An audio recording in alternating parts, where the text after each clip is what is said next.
Assalamualaikum warahmatullahi wabarakatuh.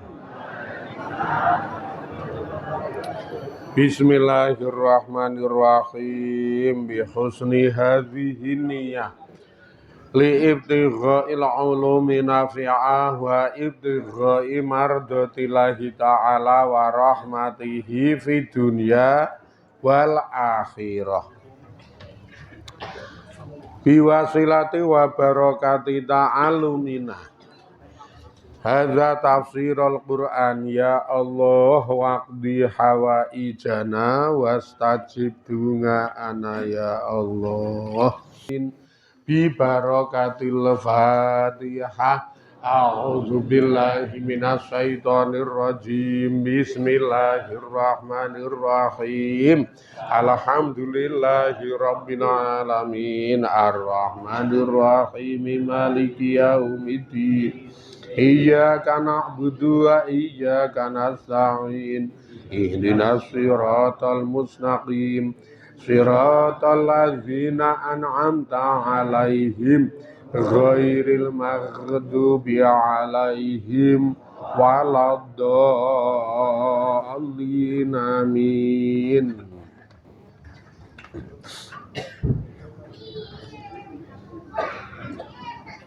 Bismillahirrahmanirrahim.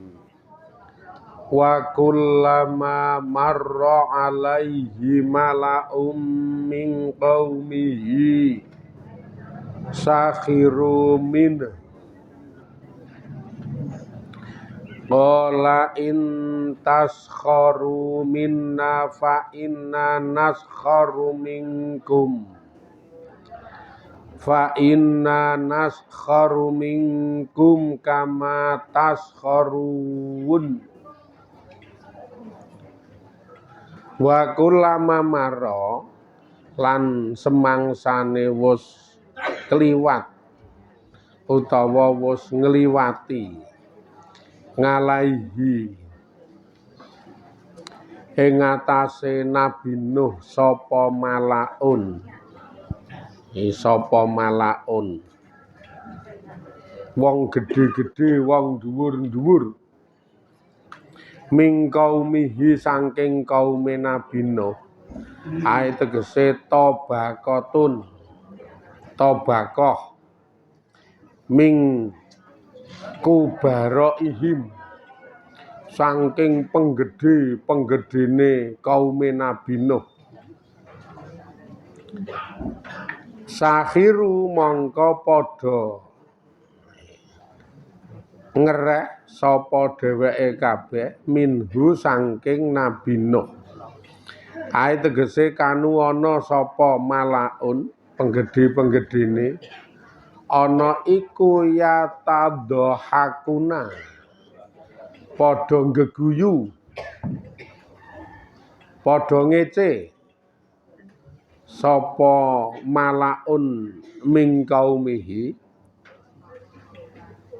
lingamalihi keduwe penggaweane Nabi Nuh utawa keduwe gaweane Nabi Nuh asafinata ing prau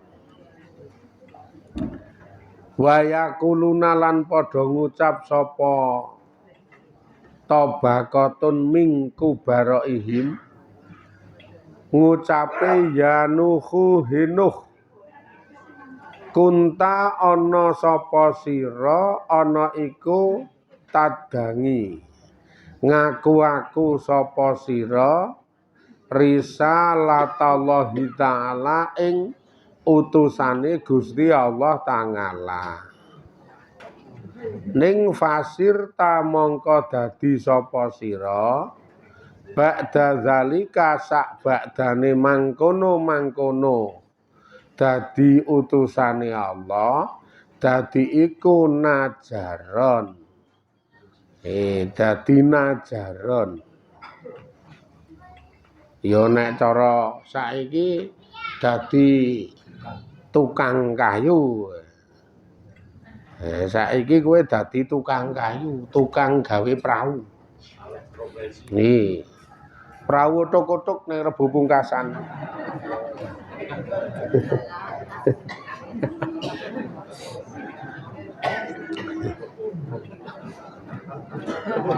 Dikai anu kapas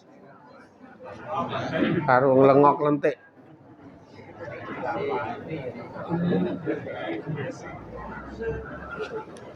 Saiki jaman internet prawata kothok. Wa kana lan ana sapa Nabi Nuh ana iku yasnangu gawe sapa Nabi Nuh ha ing prau fi mau dingin ing dalem panggonan bangidin kang adoh nganil mai saking banyu jidan hale banget. Gek kamangka Nabi Nuh niku gawe prau niku ana ing dalem panggonan sing karo banyu ku adoh banget. Malah nang ngareng-ngareng gunung. Banyune nang nggir segara iki ora pokoke adoh nek karo banyu ki adoh. Dadi arep apa ngono. Le gawe iki ning daerah Cempluk kono. Adoh banget e.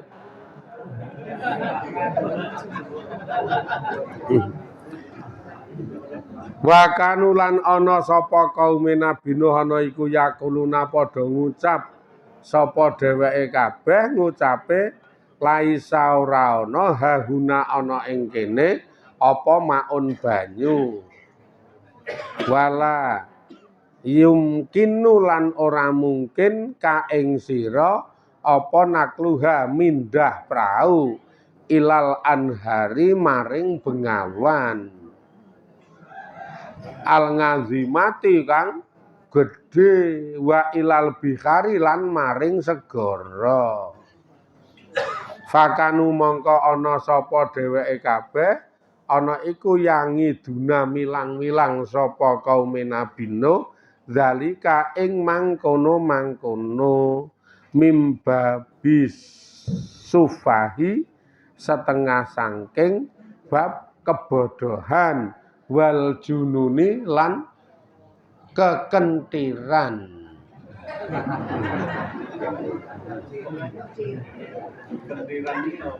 Kebodohan karo kekentiran. Kekentiran ki saka kata dasar kentir. Wah, lah tek ana kamus. Awang junun ki nek nang kono gila nang nggon kamus kae. Junun iki maknane gila kok ya. Gek Jawa iki nek gila iki anu kentir.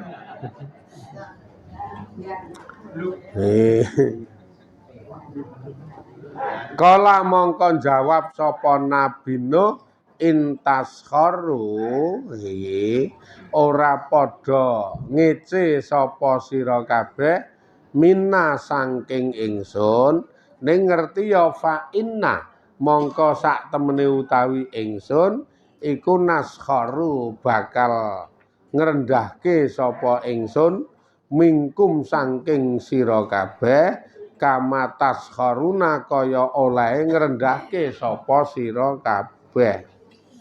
Lah karang ya sejarahe nyeleneh. Nalika Nabi Nuh gawe prau, ya le gawe ning tengah alas, areng-areng adoh saka bengawan, adoh saka segara. Tokoh-tokoh kaum Nabi Nuh do liwat ngliwati Nabi Nuh niku wis anane mengece karo ngece. Jan mengece karo ngece, do geguyu. Kowe iki wingi ngaku dadi rasule Gusti Allah. Saiki mah alih profesi dadi tukang gawe prau. Mah kok wong bingung sih kowe iki, muni ngono kuwi wis. Iki kowe iki rasul apa tukang? Dadi sing cetha nek ngene iki lah ku arep akon ki ora wigah-wigi. Takon gaweke inep. Wah. Repot. Wah, iki lengece rada kebangetan iki. Tenan iki. Jan lengece kebangetan. Ana sing ngacung kae, "Mbak aku tulung gawekno garan Palu lho." Muni ngono kuwi ana.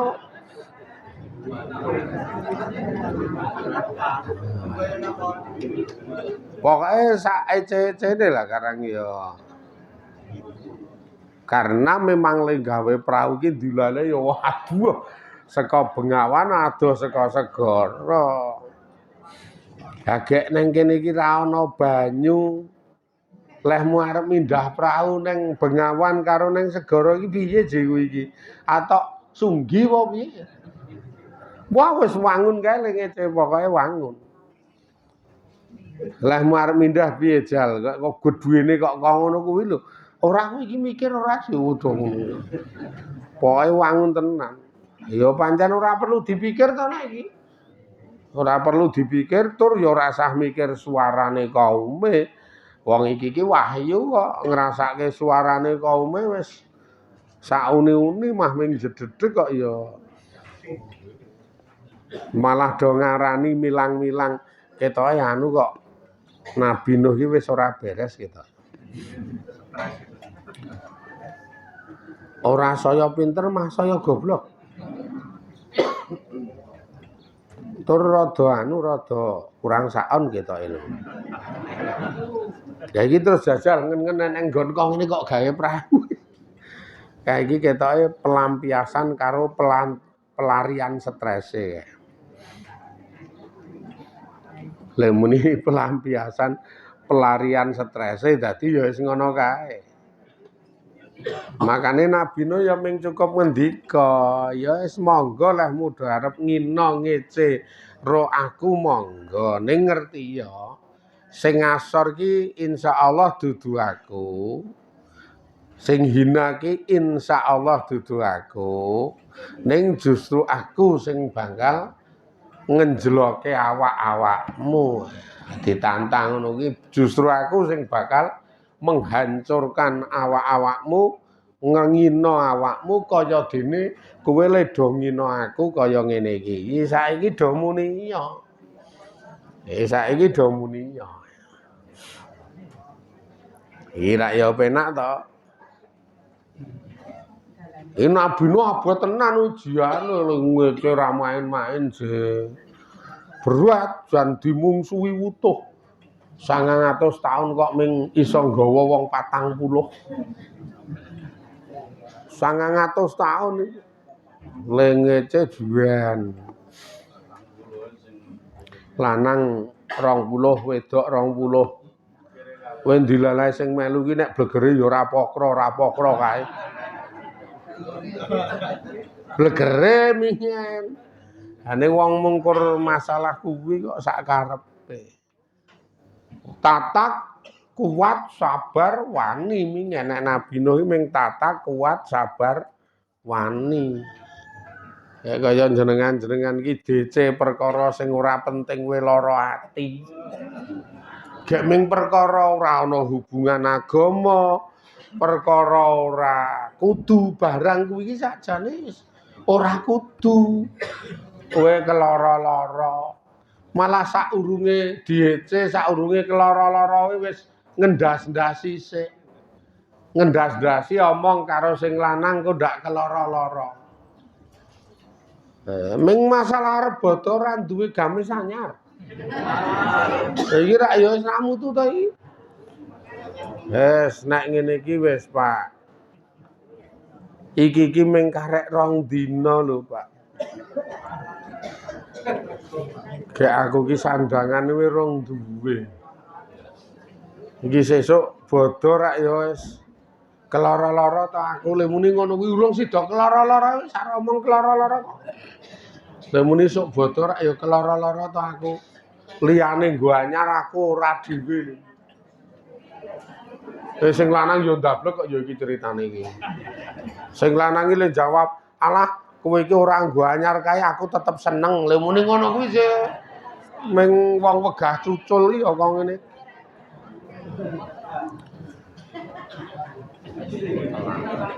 Ming wegah cucul lah wong disambati ngono je ming cukup le ngeyem-yemi arep kowe iki ra nggo anyar kae aku tetep seneng. Bahkan nggoroi atine kok sing lanang ki le omong ki. Arep kowe nganggo lawas kae ketok ayu kuwi iki ngapusi asli ngapusi. Tetep ngapusi ra nah. Oh, asline iku ora ngono ki ming wegah kelangan. Lha muni ki arep kowe nganggo lawas kae tetep ayu mbel. Ming asline awel kowe kok. Ning ya rasah berkecil hati karena nek dibalekke ngibadah sing jenenge bodho ki ora kudu nganggo sandangan anyar. Ngibadah lho niki. Nggih dadi nek ngibadah bodho ki ora kudu nganggo sandangan anyar. Ngibadahe ning bodho ki pokoke bengine bodho, kuwi bengine bodho nika malam Idul Fitri kae.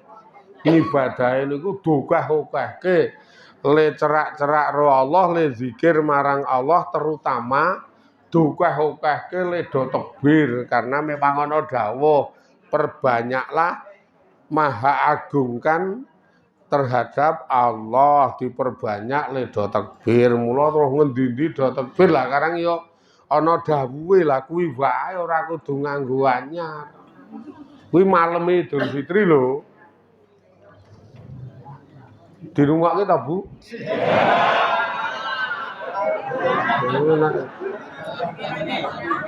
Masalahe nek tak diterangke ngene iki nek kuwi iki malam takbir iki mung ngokeh-ngokehke le gawe kupat sih kok. Mulai gawe kupat dokeh-okehke.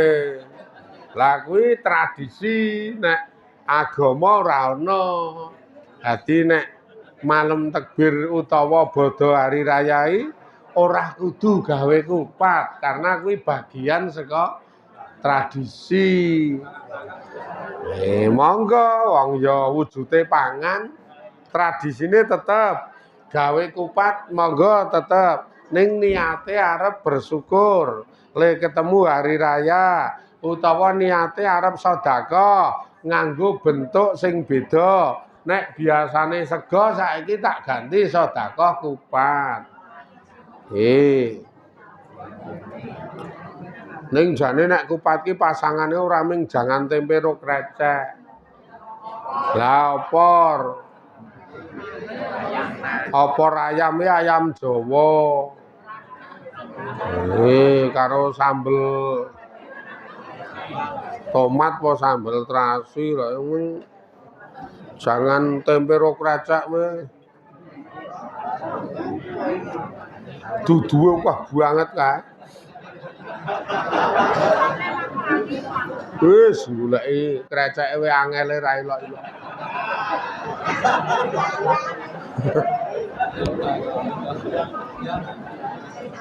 Aku ya gumu lho krecek rande nyawa doyak irus kok mlayu.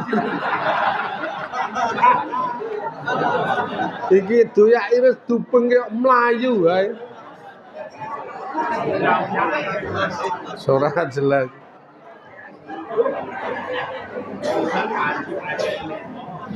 Lho buat hotel.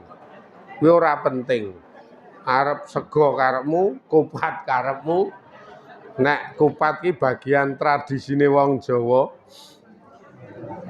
Sing baku malam Idul Fitri niku aja ming dintekne nggo turu tapi okeh-okehna le maca takbir.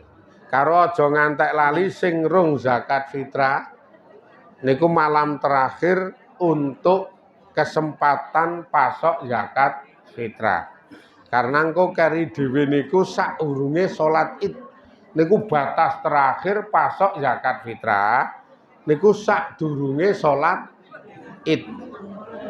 Nek le pasok bar salat Id ora sah. Jadi nek le pasok zakat kok bar salat Id ora sah. Sing sepuh-sepuh iki rungokke iki. Kowe lak ana ce bar salat Id ngeteri zakat fitrah. Wow iki jan ra kober. Selak salat Id gek goleki kudung anyar we ketringsut. Malah ngeboti goleki kudung le pasok zakat fitrah bar salat Id ora sah. Batas terakhir pasok zakat fitrah ki sadurunge salat Id. Syukur bagi malam hari raya kae do terono zakat fitrah. Wingi do posting ukuran tok wingi niku. Sebagian kanca-kanca neng nggon grup do posting ukuran sing nerangke Gus apa ngeten nika do ngukur. Niku ternyata malah ten rika 2 kilo 9 on. Nek sing wis ora apa-apa lah kok tetep sah santai mawon. Malah apik sing wingi, nek sing wingi rak 2 kilo 7 on to. Malah donge ket wingi sing urung dadi mundak to. Nah, tak omongi kok dadi malik mundak iki lho. Ketoke sesuk malam Senin mundakne iso lho iki ya.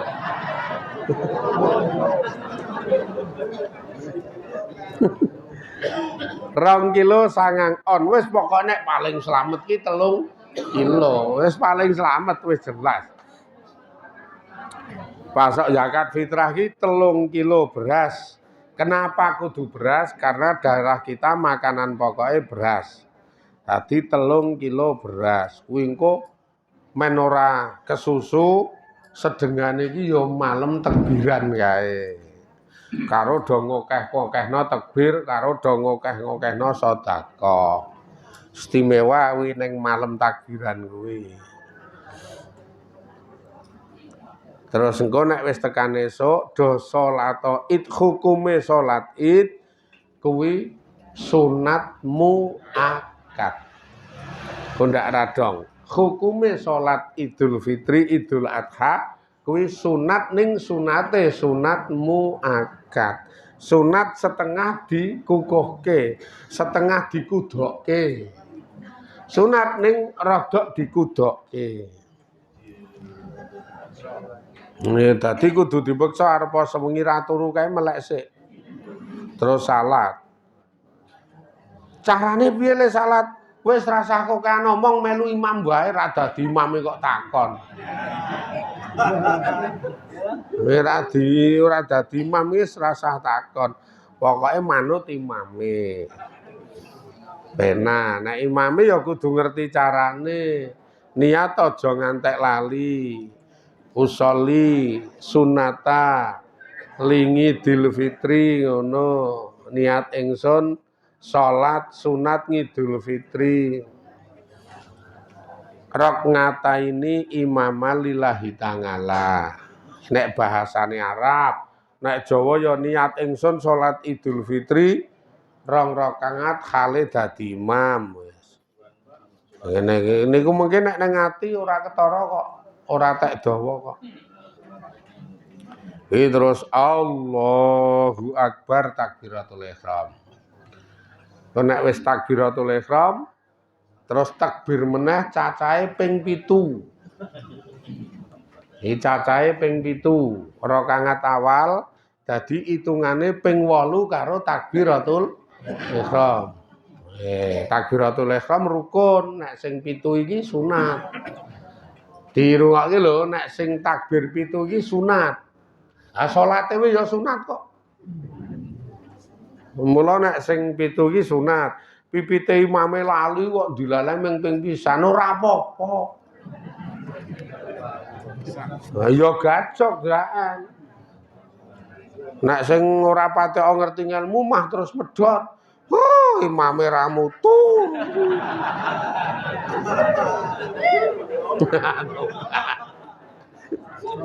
Yes.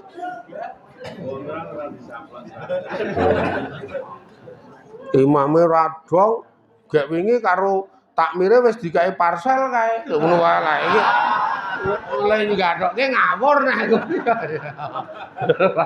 ora cethok. Bacot. Ponggok lor nek kuwi. Ponggok lor lah sing sok takmir sing sok ngekeki parcel iki ponggok lor kaya nek nggo kidul ora. Nek nggo kidul ki ora. Kentekan anu infak.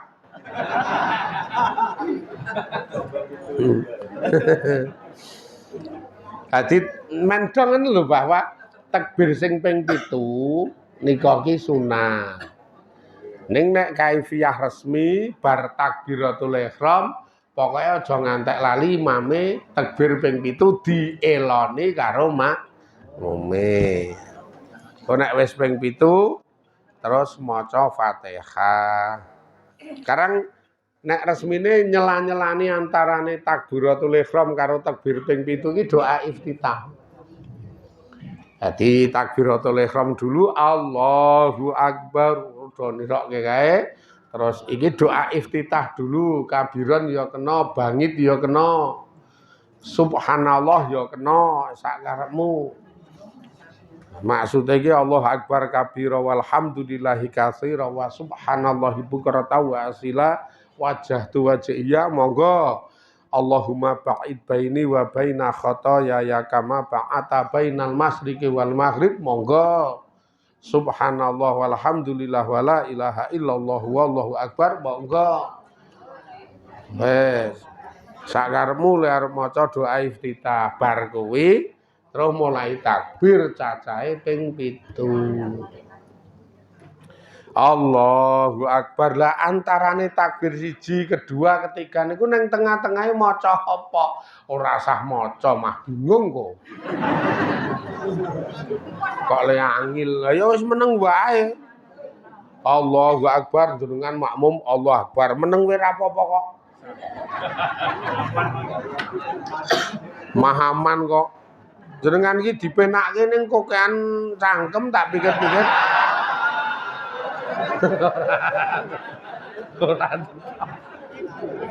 wes nek kon meneng wae. Kaya ya. Lah wong eling-eling iki mau le takbir oleh ping pira ora kelingan oleh rekor-rekor. Penak wis rasa maca meneng wae. Bar ping 7 Fatihah, bar Fatihah surat. Surat nek dadi imam ya gandeng do selak arep badan to bahasane selak arep badan. Sing imam ya ora usah suwe-suwe, ora usah dawa-dawa. Ya sak ukur. Wadduha misalkan, sedengan to wadduha iki. Terus engko rakaat kedua alam taro apa? Liila apa? Ya ora enak to enak. Mbok sing wangun titik ngono lho. Sing wangun titik. Oh, tampa parcel sih. Enak to enak itu. Mbok sing wangun titik. Ya ijaza apa ora. Angko nek Isra kangat kedua niku terus takbir sithik ping 5. Takbir sih nek wis sujud kae Allahu Akbar ngadeg. Nah nek ngadeg kae terus langsung takbir ping 5. Ya Allahu Akbar. Allahu Akbar. Ping 5 kok mah makmume ana sing obah arep rukuk. Lah ra gatekke. Rang. Ketoke agi pisan kuwi lho salat ketoke. Wong kene iki arep takbir mah ngejak rukuk. Ki sandinge yo anyaran terus gosek lho.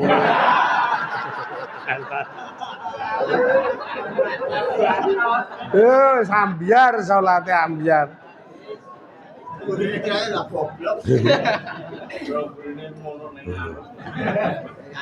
Bar ngaji wis mburine wong loro iki do grenengan bar salat ora bar ngaji. Bar salat mburi-mburine wong loro sing ngobah mau do grenengan. Sing siji arep rukuk sing siji menika sik mau. Mburi-mburine iki do grenengan kok isoan. Wah wangun kan andenen kok ngaji ro Pak Burhan.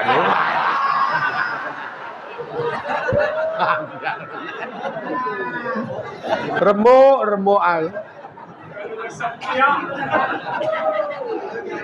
Tobat. Akhirnya gegawa-gawa. Liya dina sing ngaruhke aku yo en. Ngaruh anu sing ngaten-ngaten. Njak sing tak lumpukke sing koketen-koketen.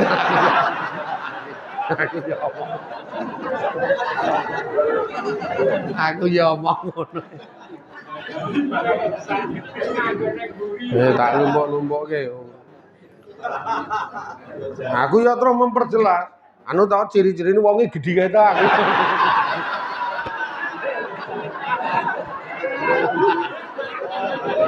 Memperjelas.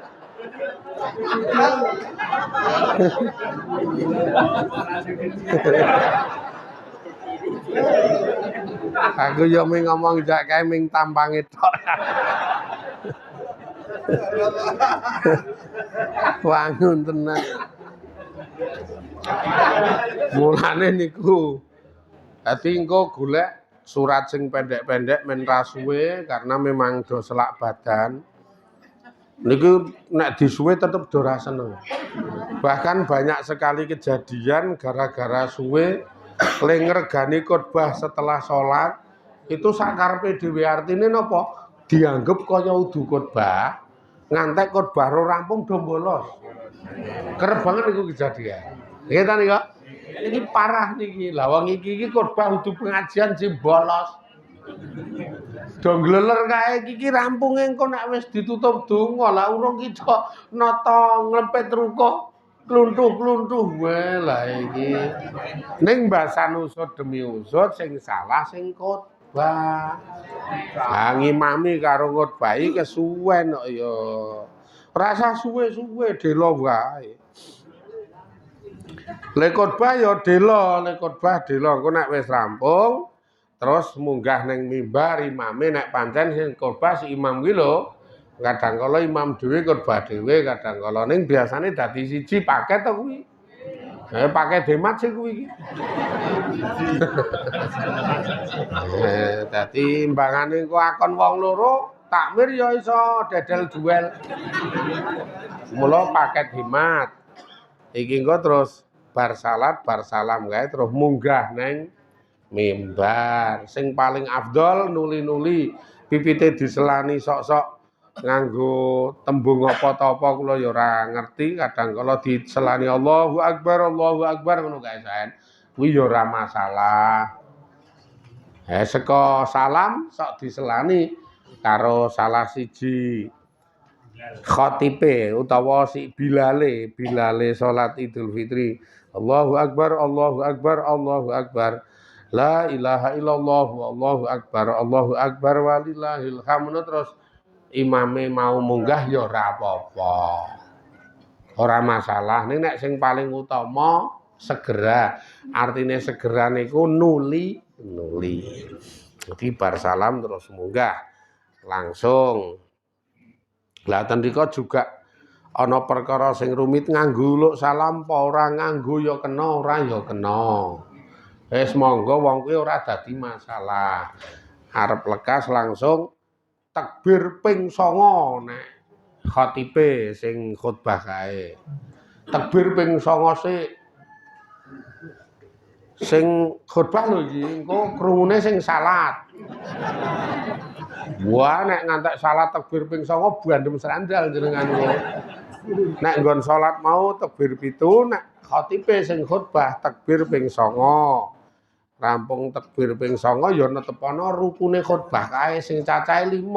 Dadi sakjane nek jenengan ki paham ngelmu wong ora kudu nggo buku. Sing penting rukun 5 kuwi diberesi. Sithik dhewe muni hamdalah kuwi rukun. Alhamdulillah kuwi rukun. Utawa alhamdulillahirabbil alamin. Lah kuwi terus engko ana kembang-kembange moko sing paling pokok kuwi. Kuwi rukun sing nomor 1 maca hamdalah, rukun sing nomor 2 maca sholawat. Maca sholawat ora maca syahadat, nek sing syahadat kae malah ora rukun. Misalkan ana asyhadu alla ilaha illallah ngono kae ora rukun. Ning nek sing maca sholawat rukun tetepen. Iki kelingan. Sing nomor 3 tetep ora owah wasiat takwa. Wasiat takwa kudu ayuhal ikhwan, ayuhal hadirun, ittaqullah wafngalul khairat wastanibul ma'asi wasayyi'at. Ngono kae sakarmu kembange sing penting ittaqullah. Ittaqullah ki do takwa marang Allah. Darane apa? Wah. Nggih, dadi sing nomor 3 wasiat takwa. Cetha ta? Sing nomor 4 tetep maca Quran senajan to sak ayat. Ha iki engko Qur'ane dadi materi utama. Materi utama iki materi apa sing ngajeng mang karuhke apa sing ngajeng mang terangke nalika jenengan khotbah kuwi monggo jumbuhke karo kahanan audien, jumbuhke karo kahanan jamaah. Enek jamaah riku iki ketoke wonge gandeng pinggiran apa wonge gandeng rada gaya-gaya sugih-sugih ning do umuk-umuk lah engko golek ayat sing kira-kira mbahas masalah umuk kuwi. Lah ya jenenge anu apa tema tematik iki. Ora mung mari-mati maca ngantek ngetke jamaah wae ora. Mbasan ngetke entek ra ono. Ra profesional kok jenengan iki tak pikir-pikir ra profesional.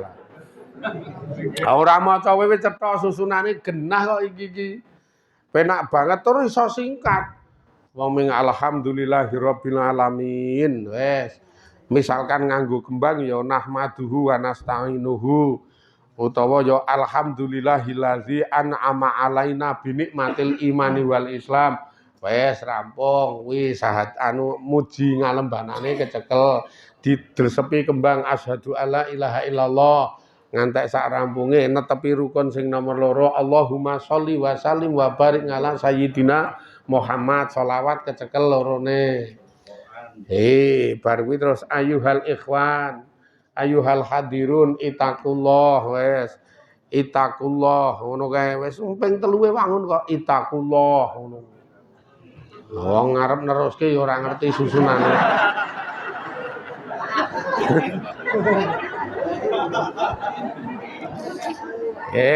Wis oleh 3. Bar kuwi kala Allahu Ta'ala. Dadi kala Allahu Ta'ala fi kitabihil karim. Langsung gandeng wong iki do seneng kadunyan tutuk ayat. Alhaakumut takatsur hatta zurtumul maqabir. Wah wis wangun kae. Kala saufa ta'lamun summa kala saufa lamun wis rasa kudu rampung wis 3 ayate punjul wis akeh kuwi. Ra wis ketemu papat, wis kepenak. Terus engko sing nomor 5 niki mengke nek wis bar wasiat takwa ndongake. Ndongake wong mukmin lanang mukmin wedok, muslim lanang muslim wedok. Lah iki biasane sing kelima niku selehke khotbah kedua. Didongakno niki. Sing kelima niki biasane diselehke ning nggon khotbah kedua pinangka dadi tutupan. Lah kok urung ditutup do mulih. Berarti dhek ngelongi rukun sitok. Wong kudune Allahumma fir lil mukminina wal mukminat wal muslimina wal muslimat. Iki doa terakhir. Lah urung wis do tata mulih. Ha kae salat ite karena ngilangi rukun khutbah. Ndak ming dorat wong yen. Saiki mulya kono saiki. Ilmu ilmu iki padhake. Mula ngati-ati tenan nek nggonku malah urung bubar mulih. Lah rukun sing siji iki dikerekke, Dik. Rukun sing siji kae tetep salahe nang kari dhewe nggih to. Ora mungkin sikik kaya sing ndongake kae iki. Sembrono. Dang ta gila sesuk le nyikapi salat Id, le nyikapi hari raya Idul Id, ngono-ngono kuwi insyaallah keberkahan karahmatan. Amin. Niki sik nyaosi pengumuman. Niki prei 3 dina. Prei 3 esuk. Tadi Minggu esuk, Senin esuk, Selasa esuk. Terus Rebo esuk mlebu esuk ngaji ngiras-ngirus karo sawalan. Lekas ngaji Rebo ki apik, dilalae sedengan mingkur keletan 2 dina. Dadi Minggu esuk, Senin esuk, Selasa esuk prei. Rebo esuk lekas ngaji ngiras-ngirus karo sawalan. Gandeng raposo sesuk kado silang. Lah nek ora sing nyawiske sapa wegah ku. Kula niki nyaosi pengumuman niku muga-muga do diberkahi Allah. Posone do dadi poso sing sampurna katampi dhateng Allah Subhanahu wa taala. Badha poso do mundhak takwa lan mempengi ibadahe, ati dituntun ikhlas krana Gusti Allah lan keberkahan samudayane sae perkara donya maupun perkara akhirate. Alhamdulillahirabbil alamin. Assalamualaikum warahmatullahi wabarakatuh.